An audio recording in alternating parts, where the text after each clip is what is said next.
In this video, I will show how to put one image to another image in Microsoft Paint.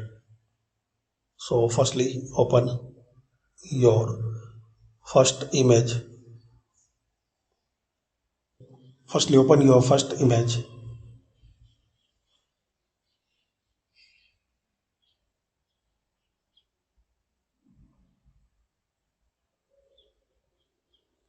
In selection, select transparent selection.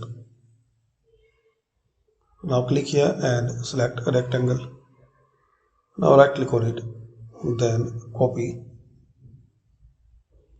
Now open your second image.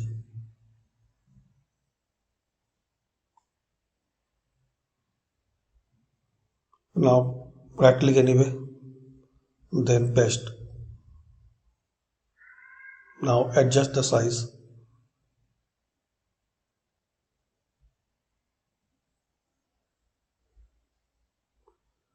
So this is the way guys you can put one image to another one.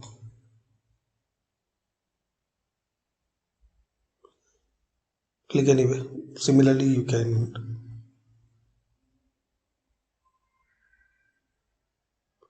now you can save it as PNG or JPG. So thanks for watching. Comment this video useful for you.